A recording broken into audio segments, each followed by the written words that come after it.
വേദങ്ങളും മനുസ്മൃതിയും. നമ്മളിന്ന് വേദങ്ങളും മനുസ്മൃതിയും രണ്ടും തിരിച്ചറിയാൻ പറ്റാത്ത തരത്തിൽ ഇടചേർന്നുകൊണ്ടാണ് പോകുന്നത്. രണ്ടും ചേർന്നുകൊണ്ടാണ് പറയുന്നതാണ്. കാരണം പല കാര്യങ്ങളും വേദങ്ങളിലുള്ളത് മനുസ്മൃതിയിലുള്ളതുമായിട്ട് ചേർത്തുകൊണ്ട് പറയുന്ന കാണുന്നു. അപ്പം ഈ വേദങ്ങൾ എന്താണ്, മനുസ്മൃതി എന്താണ് എന്നൊന്ന് പരിശോധിക്കുന്നത് നന്നായിരിക്കും. ഇല്ലെങ്കിൽ നമുക്കാകെ ആശയക്കുഴപ്പം വരും. വേദത്തിൽ പറയുന്നത് എന്താണ് വ്യത്യസ്തമായി പോകുന്നത് എന്ന തോന്നലുണ്ടാകും ചില കാര്യങ്ങൾ. കാരണം രണ്ടും തമ്മിൽ വ്യത്യാസമുണ്ട്. വ്യത്യാസമില്ലെങ്കിൽ പിന്നെ രണ്ടായിട്ട് പറയേണ്ടതാണ്. ഒന്നിനെ ശ്രുതി എന്നാണ് പറയുന്നത്, മറ്റേതിനെ സ്മൃതി എന്നാണ് പറയുന്നത്. ശ്രുതിയിൽ വരുന്നതാണ് അടിസ്ഥാന ഗ്രന്ഥങ്ങൾ. ഋഗ്വേദം, യജുർവേദം, സാമവേദം, അഥർവവേദം, 4 വേദങ്ങൾ. പിന്നെ ഉപവേദങ്ങളുണ്ട്. ഉപവേദങ്ങളത്തിന് വേണ്ടിയിട്ടാണ് ഈ വേദങ്ങളെ ഒന്ന് വ്യാഖ്യാനിക്കാൻ വേണ്ടിയിട്ട്, ശരിക്കൊന്ന് മനസ്സിലാക്കാൻ വേണ്ടിയിട്ട് സഹായകരമായ ഗ്രന്ഥങ്ങൾ, അല്ലെങ്കിൽ ഇതിനെ കുറച്ചും കൂടി വിസ്തരിച്ച് പറഞ്ഞ ചില വിഷയങ്ങൾ. ഉദാഹരണമായിട്ട് അഥർവവേദത്തിലാണ് യോഗയും ജ്യോതിഷമെല്ലാം വരുന്നുണ്ടെങ്കിലും യോഗ, ജ്യോതിഷം, ആയുർവേദം ഇതെല്ലാം വരുന്നുണ്ടെങ്കിലും അതൊന്നും അത്രയും വിസ്തരിച്ചിട്ടൊന്നും അഥർവവേദത്തിൽ കാണില്ല. അത് വിസ്തരിച്ച് പറയുന്ന വേറെ തന്നെയാണ്. അപ്പോൾ ആ ഒരു വ്യത്യാസം മറ്റുള്ള ഉപവേദങ്ങൾക്കും പ്രാധാന്യമുണ്ട്. അത് കുറച്ചും കൂടി വ്യാഖ്യാനിച്ച് പോകുന്നുണ്ട്. അല്ലാതെ ശരിയായ ജ്ഞാനമുള്ളവർക്കാണെങ്കിൽ ഇത് വായിച്ചാൽ മതി. ഋഗ്വേദം, യജുർവേദം, സാമവേദം, അഥർവവേദം. പിന്നെയുള്ളത് ഇതിലുള്ള ആത്മാവിനെ കുറച്ച് വിസ്തരിച്ചിട്ട് 108 ഉപനിഷത്തിലൂടെയാണ് പറഞ്ഞു വെച്ചിരിക്കുന്നത്. അപ്പം 108 ഉപനിഷത്ത്, പിന്നെ കഥരൂപത്തിൽ സാധാരണക്കാരനായിട്ട്, പിന്നെ കുറച്ച് വിസ്തരിച്ച് ചരിത്രവും എല്ലാം കഥരൂപത്തിലാക്കി എഴുതി വെച്ചിട്ടുണ്ട്. അതാണ് 18 പുരാണങ്ങൾ. ഇതാണ് ശ്രുതികൾ പ്രധാനമായിട്ട്. എന്നാൽ സ്മൃതികൾ എന്ന് പറയുന്നത് അതിൻ്റെ ശേഷം ഉണ്ടായതാണ്. അതിൻ്റെ ശേഷം ആർക്കും എന്തോ എഴുതാലോ, ഇതിൻ്റെ അടിസ്ഥാനമാക്കി എഴുതുന്നത് അതാണ് സ്മൃതികൾ. പക്ഷേ അത് എഴുതുന്നവര് പിൽക്കാലത്ത് എഴുതുന്നവരാണ്. അപ്പോൾ അവരുടേതായ ഭാവനകളെല്ലാം വെച്ച് എഴുതിയെന്ന് വരും. ചിലപ്പോൾ തെറ്റിദ്ധാരണയുടെ പേരിൽ എന്തെങ്കിലും എഴുതിയെന്ന് വരും. ഉദാഹരണമായിട്ട് ഇന്ന് നമ്മൾ വേദത്തെ മനസ്സിലാക്കുന്നത് എങ്ങനെയാണ്? ചിലവരെങ്കിലും വേദവരികൾക്കൊന്നും ഒരർത്ഥവുമില്ല, അത് ചൊല്ലാനുള്ളതാണ്. ചിലർ ധരിച്ചു വച്ചിരിക്കുന്നത് വേദവും സയൻസുമായിട്ട് ഒരു ബന്ധവുമില്ല, വേദത്തിൽ സയൻസ് ഉണ്ടാനേ പാടില്ല. വേദത്തിലെ സയൻസ് കേൾക്കുമ്പോൾ അസ്വസ്ഥമാകുന്ന വിഭാഗം പോലും ഈ കൂട്ടത്തിലുണ്ട്. അപ്പൊ അങ്ങനെയുള്ളവർ, അതേപോലെ തന്നെ പണ്ട് സ്ത്രീകൾക്ക് വിദ്യാഭ്യാസം ചെയ്യാമോ? വേദം എന്താ പറയുന്നത്? സമൂഹത്തിലെ ഏറ്റവും സ്ത്രീകൾ എന്ത് ചെയ്യണം? പഠിച്ചിട്ട് സമൂഹത്തിൽ ഉന്നത നിലയിലെത്തിയിട്ട് ജനങ്ങളുടെ എല്ലാം ബഹുമതി നേടിയെടുക്കട്ടെ എന്നാണ് പറയുന്നത്. പക്ഷെ അങ്ങനെയല്ല.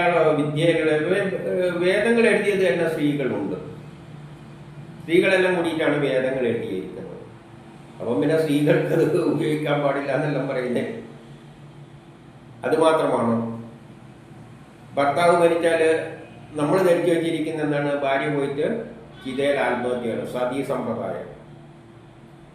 പക്ഷെ വേദം പറയുന്നത് എന്താണ്? ഭർത്താവ് മരിച്ച അടുത്ത് അടക്കിടക്കുകയാണ്. നേരം പറഞ്ഞാൽ നീ അടന്ന് ഇരിക്കുകയൊന്നും വേണ്ട, നീ എണീച്ചു പോ, നിനക്ക് കുറേ ഉത്തരവാദിത്തങ്ങളുണ്ട്, നിനക്ക് കുടുംബം പോറ്റാനുണ്ട്, വേണ്ടിക്ക് അവൻ്റെ വാളും എടുത്തിട്ട് ഇറങ്ങിപ്പോകും. കാരണം സമൂഹത്തിൽ പല എതിർപ്പുകളും നേരിടേണ്ടി വരും. ഇതാണ് വേദം പറഞ്ഞിരിക്കുന്നത്. ഇനി വിദ്യ അഭ്യസിക്കുന്നതിനെ പറ്റി വേദം എന്താണ് പറഞ്ഞത്? ബ്രാഹ്മണ, ക്ഷത്രിയ, വൈശ്യ, ശൂദ്രർ, അതോടൊപ്പം ഏറ്റവും താഴെയുള്ളവരും വേദം പഠിക്കുക മാത്രമല്ല പഠിപ്പിക്കുകയും ചെയ്യട്ടെ എന്നാണ് പറഞ്ഞു വെച്ചിരിക്കുന്നത്. അപ്പൊ ഇതെല്ലാം നോക്കുമ്പോൾ വ്യത്യാസങ്ങൾ വന്നിട്ടുണ്ട്. അപ്പൊ നമ്മൾ ഇതെല്ലാം എഴുതുമ്പോൾ നമ്മളെ മനസ്സിന് തൃപ്തിയാകുന്ന തരത്തിൽ നമ്മുടെ കാര്യം സാറ്റിസ്ഫൈ ചെയ്യുന്ന തരത്തിലാണ് എഴുതുക. അപ്പൊ അതിനെ കുറെ സ്വാർത്ഥ താല്പര്യങ്ങളെല്ലാം കയറി വരും. അതുകൊണ്ടാണ് വേദങ്ങൾക്ക് ബന്ധപ്പെട്ടുകൊണ്ട് ആരെന്ത് എഴുതുന്നുണ്ടെങ്കിലും അതിനെ സ്മൃതിയായിട്ട് മാറ്റി നിർത്തണം. ഇത് രണ്ടും ചേർക്കരുത്. വേദങ്ങളെ പറ്റി പറയുമ്പോൾ സ്മൃതികളുടെ വാക്കുകൾ കേൾക്കും, സ്മൃതിയിലുള്ള കാര്യങ്ങൾ കയറിയിട്ട് വേദത്തിൽ ഉപയോഗിക്കാൻ പാടില്ല. കാരണം ഇത്തരം വ്യത്യാസങ്ങളുണ്ട്.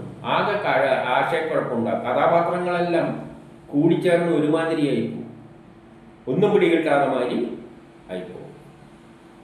അതുകൊണ്ട് വേദങ്ങളെ പഠിക്കൂ, അത് കൈകാര്യം ചെയ്യുന്നവർ വേദത്തിലേക്ക് പോവുക, സ്മൃതിയിലേക്ക് പോകരുത്. വേദവരികളിൽ തന്നെ ഉറച്ചു നിൽക്കുക. വേദം വളരെ വിസ്തരിച്ചാണ് തന്നിരിക്കുന്നത്. അതുകൊണ്ടല്ലേ സമൂഹത്തിലെ ഏറ്റവും താഴെയുള്ളവരെ പഠിക്കുകയും പഠിപ്പിക്കട്ടെയും ചെയ്യട്ടെ എന്ന് പറയുന്നത്. ഇല്ലെങ്കിൽ ഇതൊന്നും തൊടാൻ പാടില്ല, നല്ല ബുദ്ധിയുള്ളവരെ ഇത് പഠിപ്പിക്കാൻ പാടുള്ളൊന്നും അല്ല വേദം പറഞ്ഞിരിക്കുന്നത്. എല്ലാവരും പഠിപ്പിക്കട്ടെ എന്നാണ്. അപ്പം അത് അത്രയും ക്ലിയർ ആയിട്ടാണ് എഴുതി വെച്ചിരിക്കുന്നത്, വളരെ ലളിതമായിട്ടാണ്. പക്ഷെ സയൻസ് അറിയാത്ത ആൾക്കാർക്കൊന്നും വേദത്തിൽ പൂർണ്ണ പ്രപഞ്ച രഹസ്യമാണ്, പ്രപഞ്ചത്തിലുള്ള എല്ലാ സയൻസുമാണ് വേദത്തിൽ. അപ്പം അത് സയൻസ് അറിയാത്തവർക്കൊന്നും കയറി അങ്ങ് നിരങ്ങാനൊന്നും പറ്റില്ല. ആ വീക്ക്നെസ് ഉണ്ട്. ഇപ്പം മെഡിസിന് എളുപ്പമല്ലേ? എളുപ്പമാണ്. ആർക്കാണ് എളുപ്പം? പഠിക്കാൻ യോഗ്യതയുള്ളവർക്കേ പഠിച്ചാലും മനസ്സിലാവുള്ളൂ. ബാക്കിയുള്ളവർക്ക് എടുത്ത് പഠിക്കാൻ നോക്കാം, പക്ഷെ നടക്കില്ല, അങ്ങോട്ട് പോകാൻ പറ്റില്ല. അത്രയേ ഉള്ളൂ. അല്ലാതെ അത് മനസ്സിലാക്കാൻ പ്രയാസമൊന്നുമില്ല. കാരണം പഠിക്കാൻ കഴിവുള്ളവർ മെഡിസിനും പഠിക്കും. മാത്സ് എത്ര പ്രയാസമുള്ളതാണെന്ന് ചിലവർ പറയും. പക്ഷേ ചിലരെ സംബന്ധിച്ചിടത്തോളം ഇത്രയും രസമുള്ള ഒരു പേപ്പർ, ചൂല് പാസ്സാകാൻ പറ്റുന്ന ഒരു പേപ്പർ വിഷയം മാത്സാണ്. മനസ്സിലായി കഴിഞ്ഞാൽ ഇത്രയും എളുപ്പമുള്ള ഒരു വിഷയം വേറെയില്ല. അധികം പഠിക്കുകയൊന്നും വേണ്ട, പെട്ടെന്ന് അങ്ങ് കയറിയിട്ട് ആൻസറെല്ലാം ചെയ്യാം. തല പോകേണ്ട ആവശ്യമൊന്നുമില്ല. പക്ഷേ അവർ മാത്സിൻ്റെ തത്വങ്ങൾ മനസ്സിലാക്കാൻ പറ്റണം. എത്ര ലളിതമാണെന്ന് അറിയും. മറ്റുള്ള വിഷയങ്ങളെ അപേക്ഷിച്ച് മാത്സ് പഠിക്കുക എന്ന് പറഞ്ഞാൽ വളരെ ലളിതമാണ്. പക്ഷെ എല്ലാവർക്കും പറ്റും. അപ്പോൾ ഓരോരാളെ സൃഷ്ടിച്ചിരിക്കുന്ന ഓരോന്നിനും സൂട്ടബിളായിട്ടാണ്. അപ്പം അവർ നോക്കണം. വേദത്തിലേക്ക് സയൻസ് പ്രപഞ്ച രഹസ്യം മുഴുവൻ മനസ്സിലാക്കണമെന്ന് ഉദ്ദേശിച്ച ഒരാൾ കയറിയാണെങ്കിൽ വേദത്തിൽ തന്നെ കയറാം. എല്ലാത്തവർക്ക് വേദത്തിൽ നമ്മൾ പഠിച്ച വിഷയമെല്ലാം വേദത്തിൽ കയറി കഴിഞ്ഞാൽ അതെല്ലാം കാണാൻ പറ്റുമില്ല.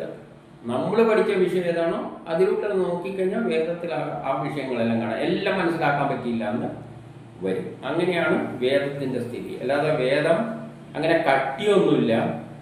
ഇപ്പം മെഡിസിനും ഫിസിക്സും എൻജിനീയറിങ്ങും എല്ലാം ഒരു ബുക്കിൽ എഴുതി പഠിപ്പിച്ചു കഴിഞ്ഞാൽ എല്ലാവർക്കും എല്ലാം മനസ്സിലാക്കാൻ പറ്റില്ല.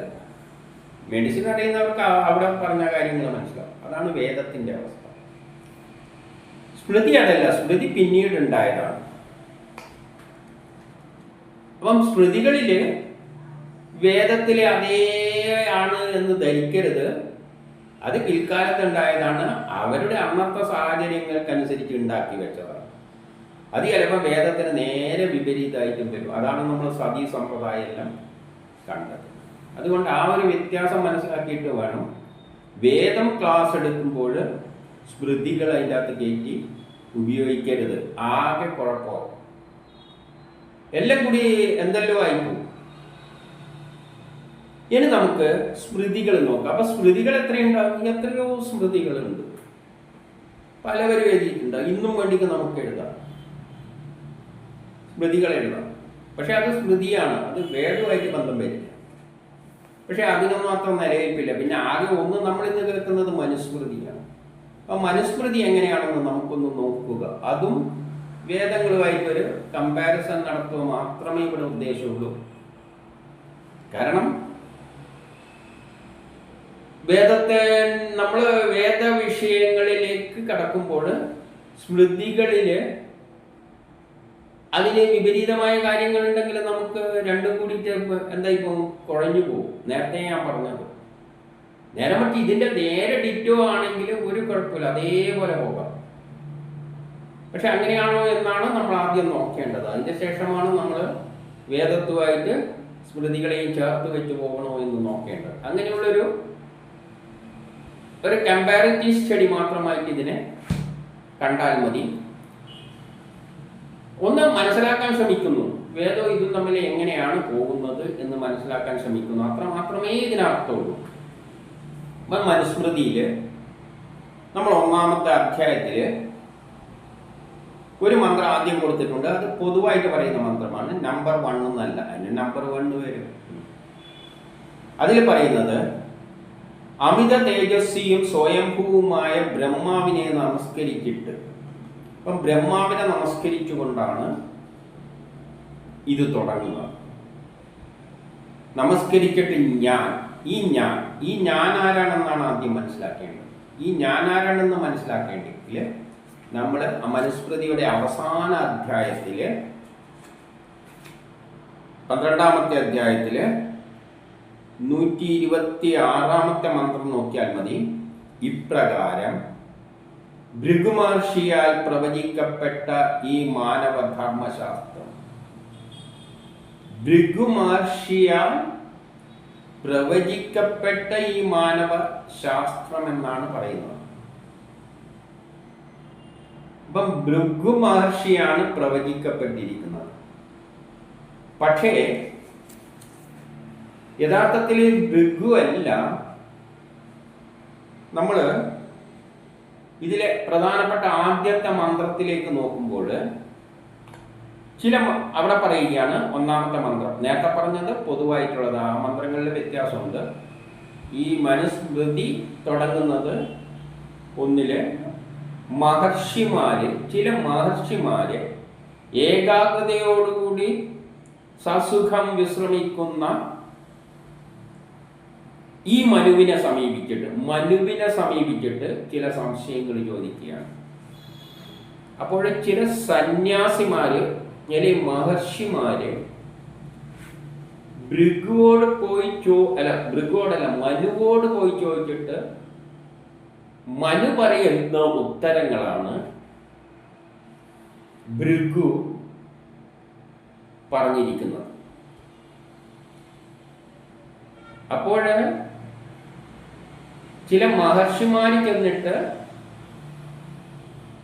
മനുവോട് ചോദിക്കുന്നു ചില ചോദ്യങ്ങൾ, അതിനുള്ള ഉത്തരം കുറച്ച് വ്യാഖ്യാനം കുറച്ച് വിസ്തരിച്ചൊന്ന് പറഞ്ഞു തരണം എന്ന് പറഞ്ഞിട്ട് മനുവിനെ സമീപിക്കുന്നു. അത് കേട്ടിട്ടാണ്, അതാണ് അവര് തമ്മിലുള്ള സംഭാഷണമാണ് ഭൃഗു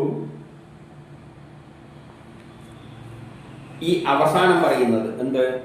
ഇപ്രകാരം ഭൃഗു മഹർഷിയാൽ പ്രവചിക്കപ്പെട്ട ഈ മാനവ ധർമ്മം.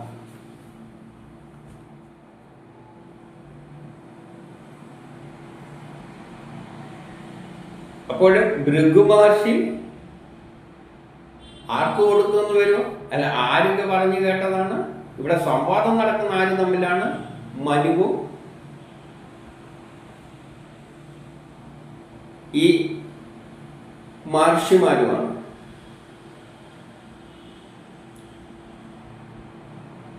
അപ്പോൾ ഭൃഗുവിനെ അതിൻ്റെ അകത്ത് പിടിച്ചിടേണ്ട കാര്യമുണ്ടായിരുന്നില്ല.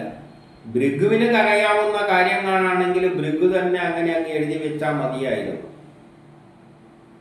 അല്ലാതെ മനുവോട് ചോദിക്കുന്ന കാര്യത്തിൽ എഴുതേണ്ട ആയിരുന്നില്ല. കാരണം ഭൃഗു എന്ന് പറയുന്നത് ബ്രഹ്മാവിന്റെ മാനസപുത്രന്മാരിൽ ഒരാളാണ്.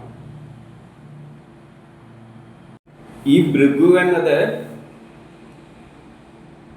ബ്രഹ്മാവിന്റെ സൃഷ്ടി നടത്താൻ വേണ്ടിയിട്ട് സഹായിക്കാൻ വന്ന കക്ഷിയാണ് ഭൃഗു എന്ന് പറയുന്നത്.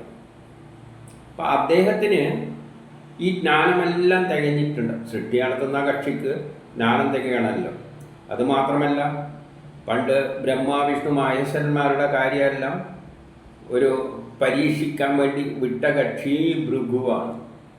അവരെ പോലും പരീക്ഷിക്കാൻ. കൂടാതെ ജ്യോതിഷത്തിൻ്റെ എല്ലാ അധിപനാണ്. ജ്യോതിഷമെല്ലാം കൈകാര്യം ചെയ്ത പണ്ഡിതനാണ് ഭൃഗു. ജ്യോതിഷം എന്ന് പറയുന്നത് നമ്മുടെ ശരീരത്തിലെ ഓരോ അവയവങ്ങൾ ഓരോ സയൻസായി എടുത്തു കഴിഞ്ഞാൽ കണ്ണിൻ്റെ സ്ഥാനമാണ് ജ്യോതിഷത്തിനുള്ളത്. ഏത് ശാസ്ത്രവും പൂർണ്ണമാകണ്ടെങ്കിൽ കണ്ണിലൂടെ നോക്കിക്കാണും. അതായത് ജ്യോതിഷത്തിലൂടെ നോക്കുമ്പോൾ മാത്രമേ എല്ലാ ശാസ്ത്രവും, അതായത് പ്രപഞ്ചവുമായിട്ട് ബന്ധപ്പെട്ട പ്രപഞ്ചത്തിൻ്റെ ഭാഗമാണ് എല്ലാ സയൻസും.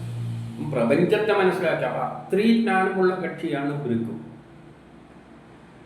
ആ ഭൃഗു യഥാർത്ഥത്തിൽ രചിച്ചത് ഭൃഗുവാണെന്നും പറയുന്നില്ല, ഭൃഗുവിൻ്റെ ഏതോ ഒരു ശിഷ്യനാണെന്നാണ്.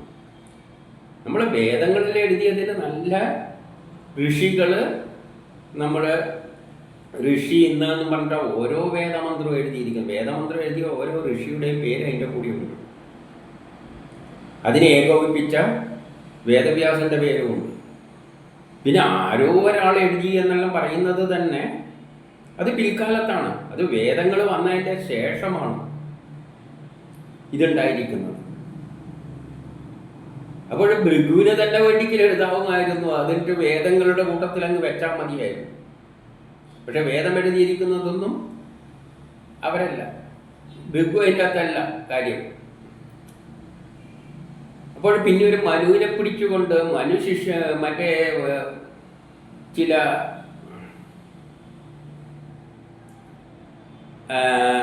ഋഷിമാർ ചോദിച്ചപ്പോൾ പറഞ്ഞു കൊടുത്ത് കേട്ട് എഴുതേണ്ട ആവശ്യമൊന്നും ഭൃഗുവിനില്ല.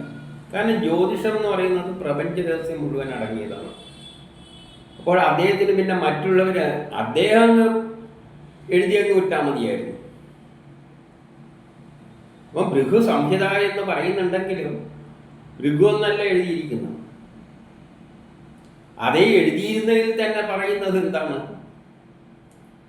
മനു വേറെ ചിലവരുടെ ചോദ്യത്തിന് ഉത്തരം പറയുന്ന മാതിരിയാണ് എഴുതി വെച്ചിരിക്കുന്നത്. അപ്പം ഇതിലെല്ലാം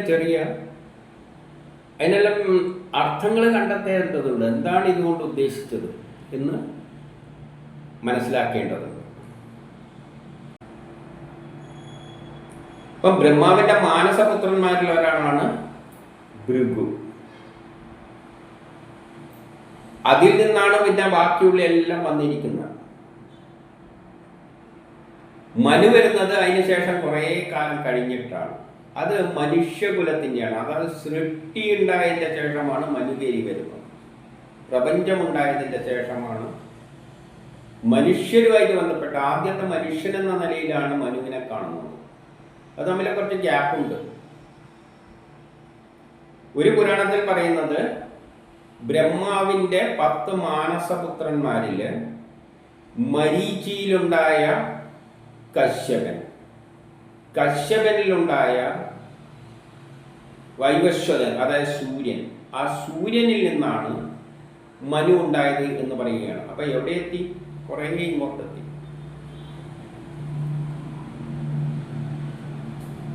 അപ്പോൾ ഇത് തമ്മിലുള്ള ബന്ധവ്യത്യാസം അതിന് ഭൃഗുവിന് തന്നെ അങ്ങ് എഴുതിയാൽ മതിയായിരുന്നു.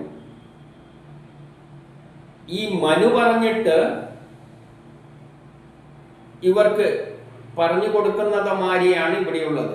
കാരണം ചില മഹർഷിമാർ മനുകളെ സമ്മതിക്കുന്നു, ചില സംശയങ്ങൾ ചോദിക്കുന്നു.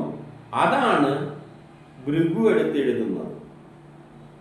അപ്പം അവർ തമ്മിൽ സംസാരം കേൾക്കുന്നത് ഭൃഗു തേണ്ട കാര്യമില്ല. ഭൃഗുവിന് നേരെ അറിയെങ്കിൽ ഭൃഗുവിനെ അങ്ങ് എഴുതിയാൽ മതി. ഇവിടെയുള്ള കുറച്ച് സംസാരം ആരോടാണ് പറയുന്നത്? മഹർഷിമാരോടാണ്. ഈ മഹർഷിമാരുടെ പേരൊന്നും ഇല്ലതാണ്. സാധാരണ നമ്മൾ വേദങ്ങൾ എഴുതുമ്പോൾ ഏതൊന്ന് എഴുതുമ്പോഴും ആ മന്ത്രത്തിൻ്റെ കൂടെ ഇന്ന ഋഷി എന്ന് പ്രത്യേകം എഴുതി വെക്കും. ഇവിടെ മഹർഷിമാർ എന്നാണ് പറയുന്നത്. ഈ മഹർഷിമാർ എന്ന് പറയുമ്പോൾ നമ്മളെ ധാരണയുണ്ടാകുമ്പോൾ ഈ മഹർഷിമാർ വളരെ ബുദ്ധിയുള്ള ആൾക്കാരാണ്. മഹർഷിമാരെന്ന് നോക്കുമ്പോൾ എല്ലാം തികഞ്ഞ ജ്ഞാനമുള്ളവരാണെന്നാണ്. അപ്പോൾ ആ മഹർഷിമാരും മനുവോട് ചോദിച്ചിട്ട് അതവിടെ കിടക്കട്ടെ. അപ്പം ഭൃഗുവാണ് പിന്നെ ഇത് എഴുതി വെച്ചിരിക്കുന്നത്. പിന്നെ ഭൃഗു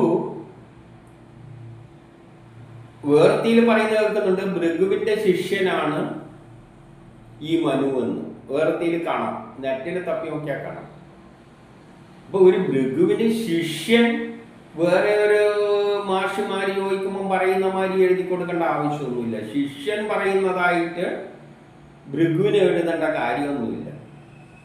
ഭൃഗുവിന്റെ ശിഷ്യനാണെങ്കിൽ എൻ്റെ ശിഷ്യൻ ഇന്നവർക്ക് പറഞ്ഞു കൊടുത്തത് ഇതാ ഇങ്ങനെയാണ് എന്നും പറഞ്ഞുകൊണ്ട് അവരെ സംവാദം എടുത്തിട്ട് എഴുതേണ്ട ആവശ്യമില്ല. ഭൃഗുവിന് തന്നെ നേരിട്ടങ്ങ് ആക്കിയാൽ മതിയായിരുന്നു. ഇനി അത് കഴിഞ്ഞിട്ട് ഈ മഹർഷിമാരെന്താ ചോദിക്കുന്നത് നോക്കാം. ഈ മഹർഷിമാര് യഥാർത്ഥത്തിൽ ആദ്യം അവിടെയാണ് വരുന്നത്. മഹർഷിമാര് ഏകാഗ്രതയോടുകൂടി സസൂക്ഷ്മം വസിക്കുന്ന മനുവിനെ സമീപിച്ചിട്ട് ചില അഭിപ്രായങ്ങൾ ചോദിക്കുന്നു. എന്താണ് ചോദിക്കുന്നത്? 2 ഭഗവാനെ എന്ന് വിളിച്ചുകൊണ്ട് പറയുകയാണ്. ബ്രാഹ്മണ, ക്ഷത്രിയ, വൈശ്യ, ശൂദ്രർ എന്നീ 4 വർഗങ്ങളുടെയും പിന്നെ താഴെയുള്ളവരുടെയെല്ലാം ജാതി കർമാദികളായ ധർമ്മങ്ങളെ ഒന്ന് വിവരിച്ചു തരണം. അപ്പൊ ഇദ്ദേഹത്തിന് ആവശ്യം, ഈ മഹർഷിമാർക്ക് പേരൊന്നുമില്ല, പക്ഷെ ഈ മഹർഷിമാർക്ക് ആവശ്യം ജാതി അടിസ്ഥാനത്തിൽ മനുഷ്യരെ തിരിച്ചിട്ട് അവരുടെ ജോലി എന്താണെന്നൊന്ന് പറഞ്ഞു കൊടുക്കുകയാണ്. അതിനാണ് മഹർഷിമാരെ ആരെടുത്ത് ചെന്നിരിക്കുന്നത്? ഈ മനുവിൻ്റെ അടുത്ത് പോയിരിക്കുന്നത്. ജാതി അടിസ്ഥാനത്തിൽ ജോലി തിരിച്ചു കൊടുക്കണം. എന്നിട്ട് 3 എന്താണ് പറയുന്നതെന്ന് വെച്ചാൽ, അതില് ജരായുജം, അജണ്ഡം, സ്വേരദജം, ഉദ്ഭിജം എന്നിങ്ങനെയുള്ള, അതായത് മുട്ടയിൽ നിന്നെല്ലാം വിരിയുന്ന തരത്തിലുള്ള എല്ലാ ജീവജാലങ്ങളുടെയും ജോലി, ധർമ്മം, അവരുടെ കർത്തവ്യം, എന്തെല്ലാം ജോലിയാണ് ചെയ്യേണ്ടതെന്നുള്ളതൊന്ന് വിവരിച്ചു കൊടുക്കാനാണ് അവിടെ ആവശ്യപ്പെടുന്നത്. എന്നിട്ട് അതിൽ 3 തന്നെ ഒരു ചോദ്യമുണ്ട്.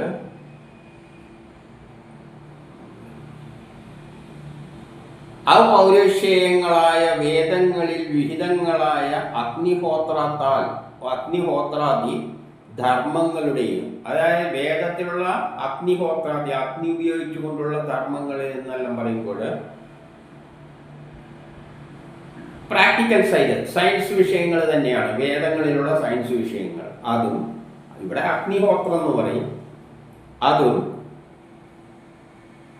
അചിന്ത്യവും ചിന്തിക്കാൻ പോലും പറ്റാത്തതും അജ്ഞേയവുമായ ബ്രഹ്മത്തിൻ്റെയും യഥാർത്ഥ തത്വം, ബ്രഹ്മതത്വം എന്താണെന്ന്, ആരാണ് ബ്രഹ്മം, പ്രപഞ്ചം ഏതിൽ നിന്നുണ്ടായി എന്നീ കാര്യങ്ങളും അങ്ങേക്ക് മാത്രമേ അറിയൂ. അതുകൊണ്ട് അത് വിസ്തരിച്ച് പറഞ്ഞു തരിക. അപ്പം മനുവിന് മാത്രമേ എന്തറിയുകയുള്ളൂ? വേദങ്ങളുടെ അർത്ഥമെല്ലാം അറിയുകയുള്ളൂ.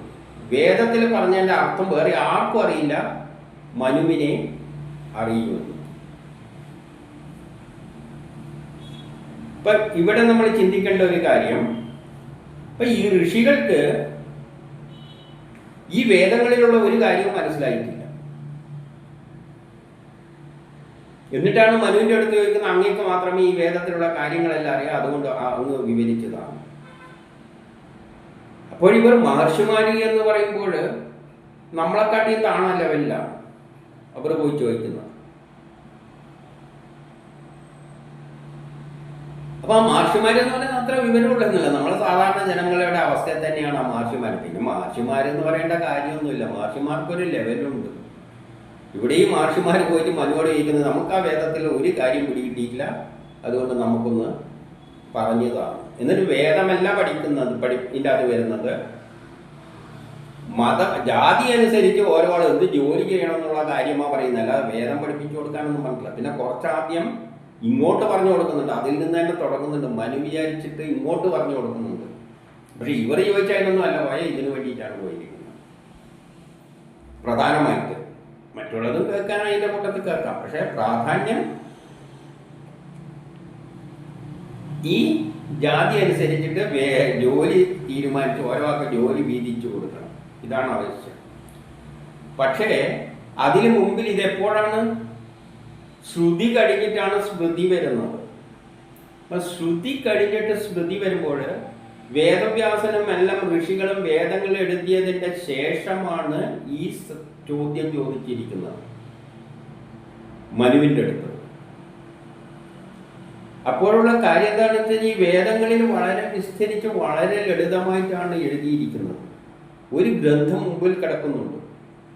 മുമ്പിലൊരു ഗ്രന്ഥം കിടക്കുമ്പോൾ ഇവർ ഇത് ഒന്നും മനസ്സിലായിട്ടില്ല എന്ന് പറഞ്ഞ്, വേദം മനസ്സിലായിട്ടില്ല എന്ന് പറഞ്ഞുകൊണ്ട് മനുവിൻ്റെ അടുത്ത് ചെല്ലുന്നത്, പിന്നെ മനു പറഞ്ഞാൽ എങ്ങനെയാണ് മനസ്സിലാവും? വേദങ്ങളിലെ എത്രയോ ഋഷികൾ കൂടിയിട്ട് വിസ്തരിച്ച് എഴുതി കൊടുത്തിട്ടുണ്ട്, എല്ലാം വളരെ വ്യക്തമായിട്ട് എഴുതിയിട്ടുമുണ്ട്.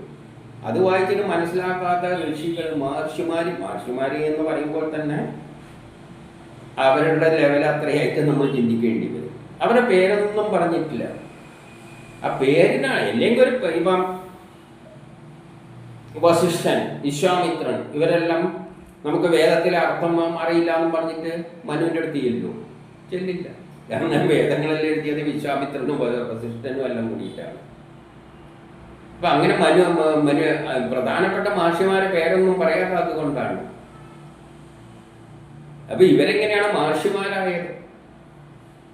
ബ്രഹ്മത്തെ പറ്റി ഒരു ചുക്കും അറിയില്ല.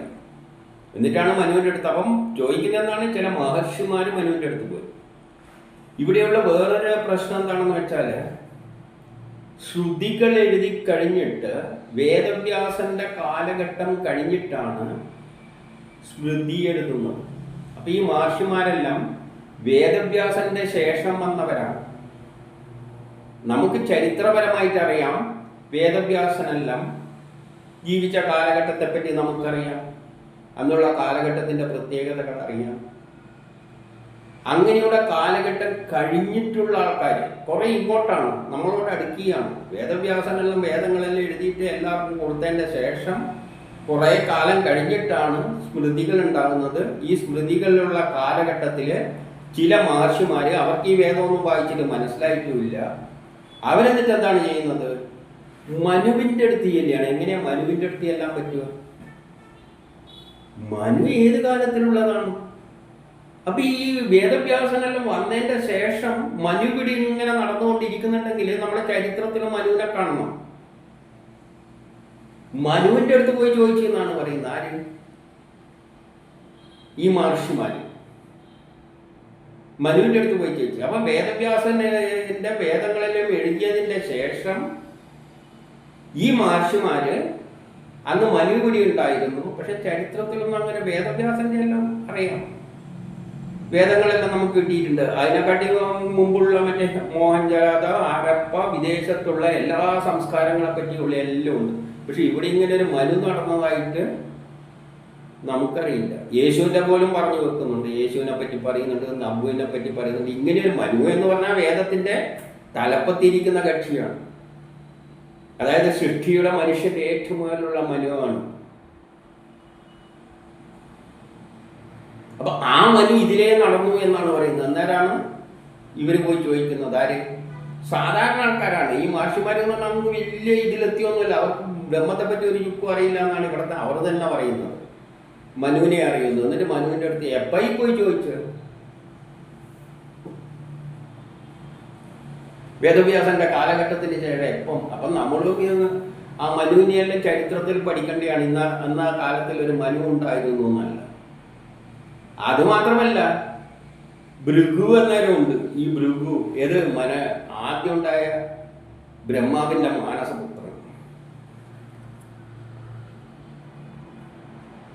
അല്ലെങ്കിൽ ഇവർ അതിൻ്റെ അകത്ത് പോകേണ്ട ആവശ്യമില്ല. വേദങ്ങളിൽ ഇത്രയും വിസ്തരിച്ച് എഴുതി വെച്ചിട്ട് കാര്യങ്ങൾ എന്തിലാണ് സംശയം? വേദങ്ങളെല്ലാം വിസ്തരിച്ച് എഴുതി വെച്ചിട്ടുണ്ട്. ഇനി അത് മനുവിന്റെ വായിൽ നിന്ന് പറയുന്ന തരത്തിൽ കേൾക്കേണ്ട ആവശ്യമൊന്നുമില്ല. ഇനി നമുക്ക് ഇവർ ചോദിച്ചെന്താണ്? ബ്രാഹ്മണ, ക്ഷത്രിയ, വൈശ്യ, ശൂദ്ര ഇവരുടെ ധർമ്മങ്ങൾ എന്താണ്? ഇവർക്ക് ജോലി വീതിച്ചു കൊടുക്കാനാണ്. ഈ നാട്ടിലുള്ള ബ്രാഹ്മണർക്കും ക്ഷത്രിയർക്കും വൈശ്യർക്കും ഇന്ന ജോലിയെ ചെയ്യാൻ പാടുള്ളൂ, ഇന്ന ചെയ്യണം എന്നെല്ലാം പറയാൻ വേണ്ടിയിട്ടാണ് ചെന്നിരിക്കുന്നത്. ആരാണ് ബ്രാഹ്മണർ, ആരാണ് ബ്രാഹ്മണ, വൈശ്യ, ശൂദ്രനെല്ലാം? ബ്രാഹ്മണ, ക്ഷത്രിയ, വൈശ്യ, ശൂദ്രൻ എന്നത് ആരാണ് എന്ന് മനസ്സിലാക്കിയിട്ടാണ് നമ്മൾ അവരുടെ ജോലി തീരുമാനിക്കേണ്ടത്. ഇപ്പൊ എനിക്കൊരു ജോലി തരുമ്പോൾ ഞാൻ ബ്രാഹ്മണനാണോ, ക്ഷത്രിയനാണോ, വൈശ്യനാണോ എന്നുള്ള ചോദ്യം വരുന്നുണ്ട്. എന്നിട്ടല്ലേ എന്നോട് പറയാൻ പറ്റും നീ ഇതേ ചെയ്യാൻ പാടുള്ളൂ. അപ്പൊ ഈ ബ്രാഹ്മണ, വൈശ്യ, ശൂദ്ര ആരാണ് എന്ന് ഇത് വന്നത് വേദങ്ങളിലാണ്. വേദങ്ങൾ വളരെ ലളിതമായിട്ട് കുട്ടികൾക്ക് പോലും മനസ്സിലാകുന്ന തരത്തിൽ പറഞ്ഞു തന്നിട്ടുണ്ട്. അപ്പം മനുഷ്യനെ ബ്രാഹ്മണ, ക്ഷത്രിയ, വൈശ്യനായിട്ട് തിരിച്ചിട്ട് മാത്രമേ ജോലി കൊടുക്കാൻ പറ്റുള്ളൂ. അപ്പൊ ആദ്യം അതിനെ തിരിക്കണം. അപ്പൊ ആദ്യം ചോദിക്കേണ്ട ചോദ്യം എന്തായിരുന്നു? ബ്രാഹ്മണ, ക്ഷത്രിയ, വൈശ്യ, ശൂദ്രൻ എങ്ങനെയാണ്? ആരാണ് ബ്രാഹ്മണ, ക്ഷത്രിയ, വൈശ്യ, ശൂദ്രൻ? അത് ഈ ബുക്കിൽ അത് പറയുന്നുണ്ടോ എന്ന് നോക്കാം. വേദത്തിലെ പറയുന്ന ബ്രാഹ്മണ, ക്ഷത്രിയ, വൈശ്യ, ശൂദ്രൻ എന്താണെന്ന് നോക്കിയതിന് ശേഷം നമുക്ക് അത് അടുത്ത ക്ലാസ്സായിട്ട് തുടർച്ചയായിട്ടൊന്നുമില്ല, എപ്പം അത് ഇടാം. നമുക്കതിന് നോക്കേണ്ടത് ആരാണ് ബ്രാഹ്മണർ, വൈശ്യർ, ശൂദ്രർ. അവർക്കാണ് ഈ ജോലി വീതിക്കേണ്ടത്. അവർക്കുള്ള ജോലി വേദങ്ങളിൽ ശരിക്കും വിസ്തരിച്ച് പറഞ്ഞിട്ടുണ്ടോ എന്നും നമ്മൾ നോക്കണം. അതിലിട്ടൊക്കെ പിന്നെ ഇതിൻ്റെ ആവശ്യമില്ലല്ലോ. അപ്പം പ്രധാനപ്പെട്ട അതിലേക്ക് കടക്കാനായിട്ടില്ല. ആരെയാണ് ബ്രാഹ്മണരും ക്ഷത്രിയരും വൈശ്യരും ശൂദ്രനുമായിട്ട് കണക്കാക്കേണ്ടത്? ഇതാണ് പ്രധാനപ്പെട്ട ചോദ്യം. ആ ചോദ്യത്തിന് ഉത്തരം കിട്ടിയിട്ടേ പിന്നെ ജോലി വിധിക്കാൻ പറ്റുള്ളൂ. അപ്പോൾ അത് നമുക്ക് അടുത്തയിലേക്ക് നോക്കാം.